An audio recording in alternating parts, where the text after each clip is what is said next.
From what I understand, there was a bit of stalking. I don't know nothing I'm not about ashamed. I was secretly stalking the whole time. And I didn't think I was gonna be able to get her because the first gig, it was just like a small press thing. It wasn't like, I'm going on a world tour. Welcome to Meetings That Changed My Life, where I sit down with creative pairs to dissect how their link-up generated cultural magic. On the agenda for today's meeting, we're diving into the world of glam with Academy Award-winning actress Da'Vine Joy Randolph and hairstylist to the stars, Taije Simon.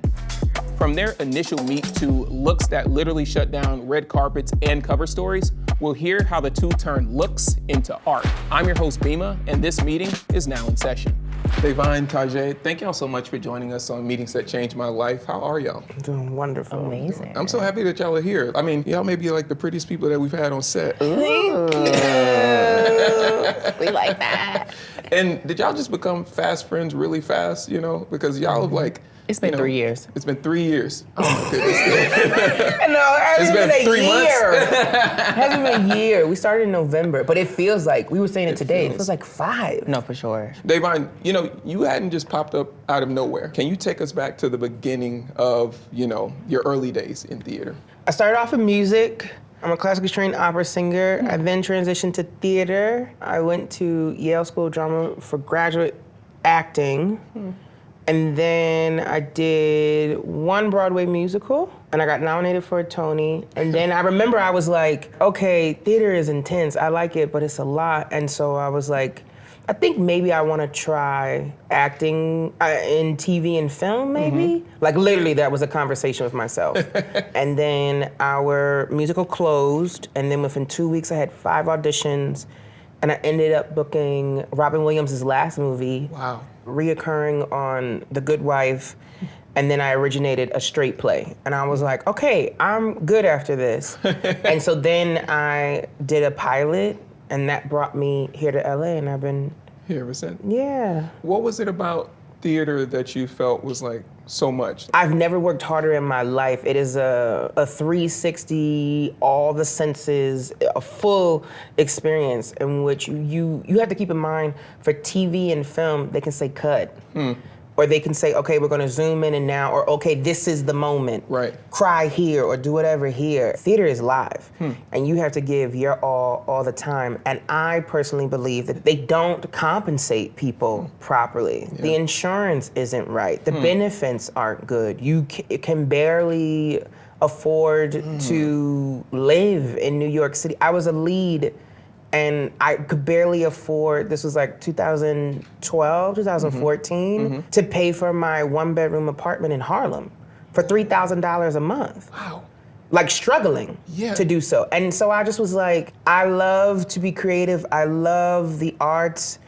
How else can I express myself where I don't have to be at a deficit? You're not stressed about the money just to create and art. having to show up to do what you love. Yeah. What you do. Yeah, and so I just was like, God, I don't know how, but if you can create a way and diversify my talents so that I can branch into another arena so I don't have to completely give up on it.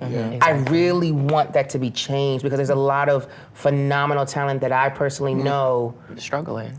flat out struggling. Yeah, you know, a lot of us, we would never know that, like when it comes to musicals and even Yeah, just you just talent in general. enjoying Motown the musical. Right. And the Wiz the musical. And you don't know. Them people is up there fighting for their life. Literally. Wow, you definitely are someone that can help influence, you know, some of that change that we want to see. And I think it's so impressive that, you know, your first musical you nominated for a Tony. Tai, tell me about the origin of your passion. Well, I started in fashion. I went to Columbia College in Chicago for fashion design and journalism. So anything that has to do with fashion, I wanted to be a part of. Yeah. So clearly hair is a part of It's fashion. a part of fashion. It's a big part. It's like, it's the selling piece, right? Like you can have the clothes, but if the hair ain't here, Yeah. it don't look right. Right, it's a whole, So you need the whole thing. So I did fashion design. I took up makeup. Hate it. Don't want to do that part. But I loved hair. My mom did hair. My grandmother did hair. My favorite cousin did hair. So that was like, we all got that let's just favorite do cousin. it, you know? From what I understand, there was a bit of stalking on one side of the room. I don't know nothing about it. I don't know nothing about it. What was going on? I'm from Philadelphia, Yep. so I don't play with hair. I grew up in a household where you got your hair done on Friday when you got my mom would pick me up from school. I would get a little snack, and then I would go straight to the kitchen beautician and get my hair done. Absolutely. Every Friday. So that's what I grew up in. So when I Looks so crap. yes. So, are you kidding me? Yes. Yeah, the Underneath roll the at the dryer. top. Yes. Lived in rollers. Loved it. Loved the culture. Bonnet. Everything. Amen. So when I went to New York, I had to find my little spots or whatever. When I came to LA, especially then when I was in the industry in this way, I was like, whoa, where are they? For me. Yeah, for you. For me. I just want to be clear with that because I don't want people to get upset. For me. And what I am into in regards to the quality of installation, we'll say. Respectfully. Respectfully speaking, I would catalog these photos and I was like, yo, I love this photo. I love this photo. And so I was talking with somebody and I was like, yo, isn't this hair fire? Isn't this one? And what do you think about this one? And they were like, oh, I know who did that. And I was like, wait. Because the person wasn't tagged, they weren't tagging. I understand why she wasn't tagging. I might not have tagged either, okay? But I don't like to gatekeep. No, truly. I was like, wait, you mean that all these photos is the same person? So I was like, you have to give me their contact immediately. Immediately. So yeah, I was secretly stalking the whole time. And I didn't think I was gonna be able to get her because the first gig, it was just like a small press thing. It wasn't like, I'm going on a world tour. Oh my God. That what I felt like, you know what I mean, was her level. Yeah. I was like, I have a press thing. But maybe if the movie does well, it might be more. And I was like, there's no way. She's not gonna say yes. And I said, absolutely. Ty, so tell me a little bit more about like what you were up to before this phone call came in that sort of changed a lot of things. So I was working with one of my other clients, and then I got this lovely text from this beautiful young lady like, hey girl, when are we gonna work together? I'm like, girl, I don't know, I'll be back soon. Yeah. She's like, okay, great, well, I would love to work with you. And then that's when I didn't respond. For 3 weeks, and I was scared. You didn't respond for 3 weeks? Yeah, for sure. I did respond. She did, For sure. Okay. And then I was like, yeah, girl, I'll be back in town. I'll do it. Let's do it. And she's like, okay. I don't think she believed me. I don't think she's gonna show up. You think she's gonna show up? Not because she's not professional, but because I was like, this is not The caliber. Yeah, I wasn't like, it's a world premiere in Paris. I was like, can you come to the Four Seasons on Duhaney and can you please do my hair? I said, absolutely, for sure. Do and go. What was it like to actually meet? She's like, okay, we're gonna have fun today. It's gonna be a long day. We're gonna make the most of it. Exactly. That's And exactly I how I was walked like, in. I love her. She's like, okay. I was like, yeah, you need anything? What we doing? This is what I think we should do. And she was like, well, I want this look. I was like, well, we can merge the two. Yeah. And then after that, the rest is history. Your best Da'Vine impression.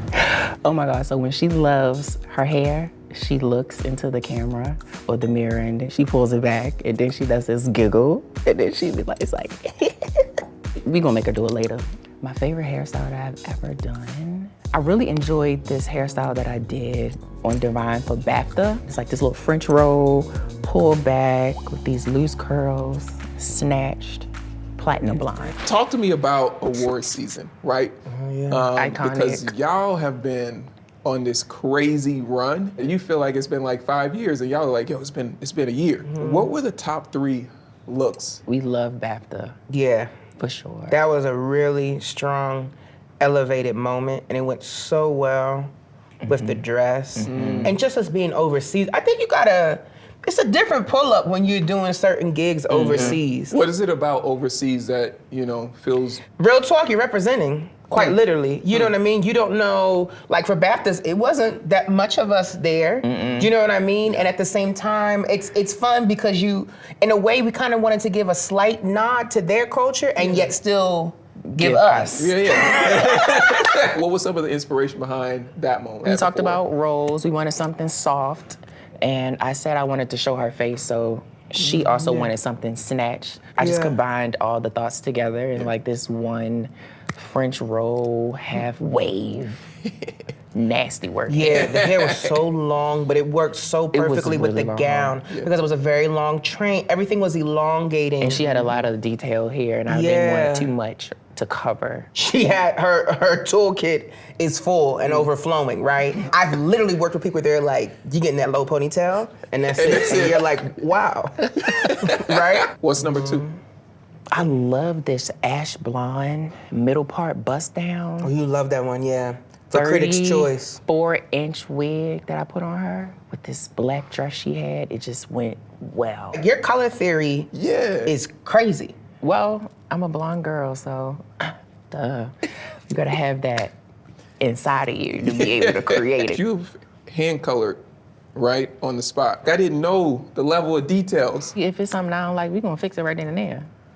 If we got the time, we're gonna do it. Yeah. Or if we don't got the time, we're gonna make it. Yeah. What's the third one? You know, Zach Posen, who's a legend, was like, I want to do your dress, denim. I was like, denim. I knew it. I said, it's denim. It has to be some kind of copper, ginger. We knew immediately. For sure. And we never told anyone. For sure. We keep stuff to ourselves a lot of come? times. Absolutely. Because I think sometimes when you work with creatives, because you gotta keep in mind, there's also makeup involved, there's glam involved. If you're working with a designer, there's a designer involved. So Everybody there's has a their lot own of opinion. cooks in the kitchen. Lot The of opinions. hair is one area where for the most part, I'm like, I kind of, for real, I'll kind of put my foot down and we kind of like, a lot of times we get our way and it's not even a thing that needs to be discussed. But in this situation, he was nervous about it. The hair is dragging on the floor because it's so long. And I think this man got nervous because he was like, What's happening? What's happening? and I'm looking like, for like, we have two completely different reactions. We're in love, right? I'm like, you like it? I was like, oh, this is about to get crazy. So this is what we did. I said, okay, we gotta have a strategy. For sure. Y'all cracking. Because I knew. Go ahead. And he loves like art and all this stuff. We gotta show him some art. We gotta go on Google and find an art piece. It's a famous piece of Sissy of art Austria. of this girl who has her, it's like, you've seen it. She's in this gold dress and it's like chunks of mosaic on top and she has red hair and her head is bent over as a fellow artist, right? Because I'll say this, as he was designing my dress, I said, well, this is what I thought you meant. And I showed him and he was You said it like that? Literally. For sure. And he was For like, sure. Oh, I love that. And that makes me think of another piece of art that's my favorite piece of art. I said, Sissy let's of Austria. see it. Yeah. And we were like, Gotcha. That was the look. You said that's the what look. we wanted. wanted. Which I think is a good lesson of like true collaboration, but like really meeting people where they're at. For sure. course. And understanding like, okay, because I respected, I was like, this man that made this whole dress for me. I want him to feel comfortable. Yeah. But at the same time of like a true collaboration of like, Both this ideas, is your both vision. people. That's the beauty of having someone else there that you trust. It elevates what you had in mind. First of all, it takes me a while. I'm very meticulous about who I choose. And if they would do the honor to work with me, it's a blessing. And I'm always checking in of like, what things are you into nowadays creatively? Or like, what stuff has been sparking your interest? Or sometimes I'll just sit in a chair and I'll be like, go off. Absolutely. Whatever that means for you today, go off, because I know for a fact I would not get the results that I'm getting if I were to micromanage them. Oh, goodness, Absolutely. right? It would take away the ability to feel like you can tap into your superpower. Or create. Exactly. That's all I want from her all the time. For her to feel as though that she has a canvas to constantly tap into her superpower. Da'Vine has so much trust I in know. you. Oh my God, stop. Make me emotional. What does that mean to you to have that type of trust and relationship? It means that I'm doing my job. She trusts me. I can come with some ideas. She's gonna like it. It means that I am instilling in you the faith that I can be able to execute your vision and execute what you want. If you had an alter ego, what would her name be? I kind of feel like I'm living all of it. Your dreams can be your reality, and so for me, I think I'm in it, in both of them, and I get to have the time to, you know, be on, so to speak, and then fall back into Da'Vine that's also like chill, and it doesn't feel that off from the core of me. It just feels like intensified. When you first met Tai, what were your first impressions of her? Kind-hearted, generous, genial. We've literally traveled the world together, and it doesn't matter who is in the room. She makes everyone feel comfortable. She can make everyone laugh. She really is a mood regulator, so to speak, in the best, most positive way. Tell me what the future looks like for you from a career standpoint, right? What's on the vision board? I'm getting into producing now. I have 4 or 5 films that are about to come out. I guess it'll be this year. I don't know. Since the pandemic, things have Calendar changed. slides. So yeah, everything is right. Exactly. Everything's kind of slid. Maybe directing. I'm not sure. But for me now, if anything, I want to use the platform and what happened this year as a way to get our stories across from a place of quality. We had this really great opportunity where we were able to get her on to be a part of the hair department and my personal for this movie. Wow. And that's not easy to do. I just hope people know that. It's not easy to do. It's not easy to get into the union nowadays. There's more of us now, thank God, in this industry, but there's not enough of us that can do our hair. Yeah. I've always teased this as a thing to directors, and they're usually like, cut it out, we're not doing it. But I was like, every scene, I want her in a different hairstyle. For sure. And this movie and this director finally said yes. Get out of here. There's no one else I could have done that with. Yeah. Everybody else would have ran. And she was like, okay, let's do it. And we pulling out pictures and all this stuff. And I was like, oh my God. It was such a thing that people were commenting on my hair. The director was commenting on my hair. And I was like, thank you. And how was my performance? My hair was such a thing in the best way possible. For sure. I always tease her, but it's true. I was like, yo, when you do my hair, I get the most attention. Guys are catcalling even more so than normal.